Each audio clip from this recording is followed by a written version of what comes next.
A closed loop obstructions are a specific type of bowel obstruction in which two different points along the course of the bowel are obstructed.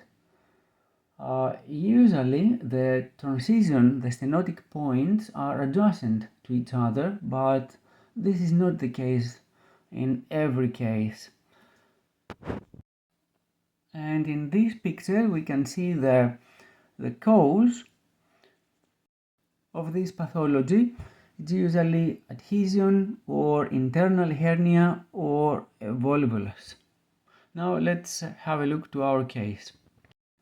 This is a 78-year-old male patient who presented with abdominal distension, abdominal pain, vomiting, and a CT scan was done because small bowel obstruction was suspected.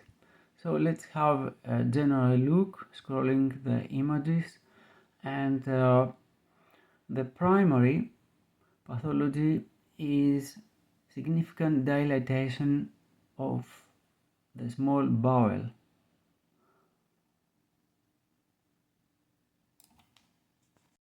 Here in coronal view we can see the large bowel dilated as well, but this is due to coprostasis and possible constipation. The entire large bowel is moderately dilated, but there is no any evidence of any mechanical obstruction, at least according to the CT criteria.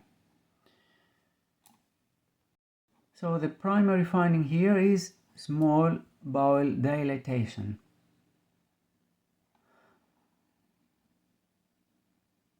There are some arrows here. We will discuss a little later about this. So as you can see, there are multiple small bowel loops which are dilated. When this happens, we must try to find the stenotic point, the transition point, so we will try to guess the underlying pathology. Sometimes not only one stenotic or transitional point exists, but also a second point, so we must be alerted. And sometimes it's difficult to find the transition point or points in the transverse plane, so we have to switch from the one plane to the other, from the axial views to sagittal and coronal views, to see which plane is the most useful in our case. So in this case we can see that there are two stenotic points of the small bowel, the one here and the other here. Let's follow and track it. So let's start with this. If we follow it backwards, we can see that this is the terminal ileum. Here is the cecum. Okay, let's go a little back, little upwards. Okay, I will scroll upwards and we will follow and track the small bowel, and we can see here the stenosis. Now let's see the other. We can see that there is some dilation here, some dilation of the small bowel at this point, and then comes here and we can see a stenosis. Now let's change the plane and let's have a look in this region. I will scroll the images and we will see here the swirl sign, the whirlpool sign. Okay, this is very interesting.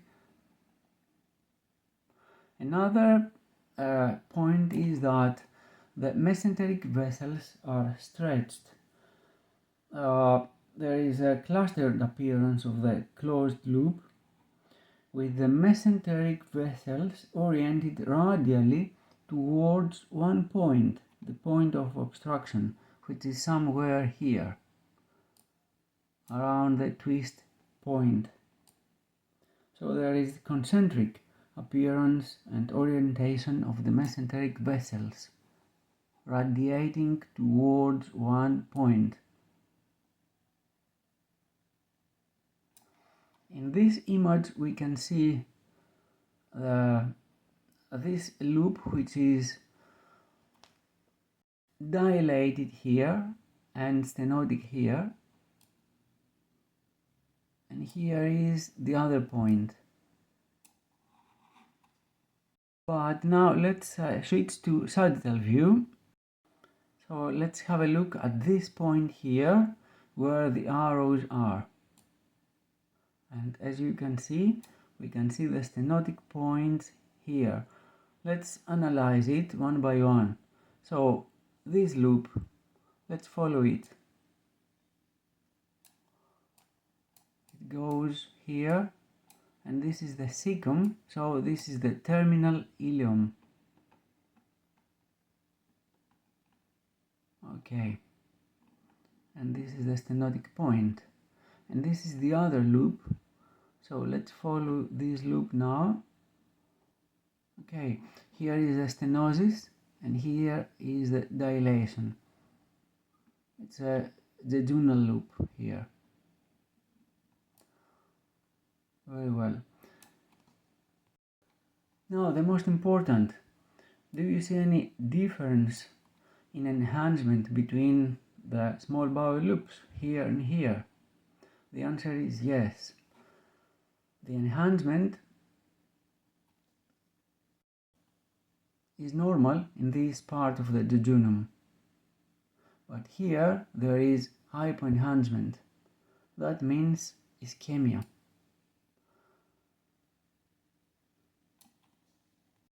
Small bowel ischemia. This is very urgent.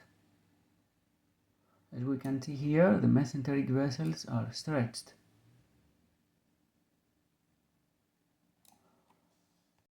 We can see the mesenteric vessels with this concentric radiating appearance towards the point of the obstruction. We can see the dilated closed loop here.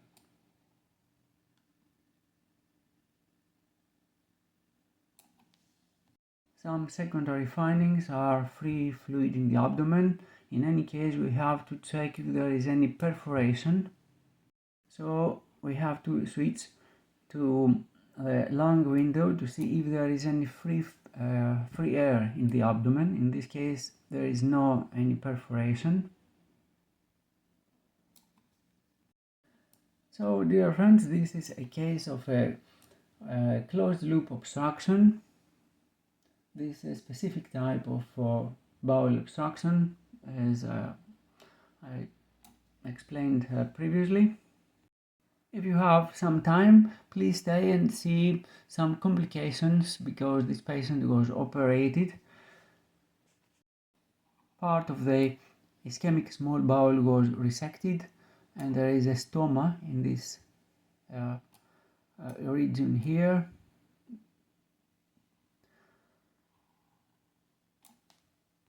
The patient after the surgery developed new deterioration, low blood pressure, and decreased HB, hemoglobin. So let's have a look. First of all, there is anasarcoedema.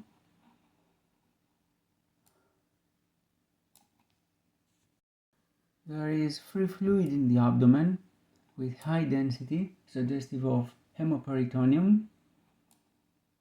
And there is also this hematoma. This is the drainage tube here. So this is the hematoma. This is a complication, and this is part of the hemoperitoneum. Dear friends, thank you for watching this interesting video. If you like my videos, you can subscribe to my channel, so you will be notified the next time I upload a new video to my channel. Thank you again.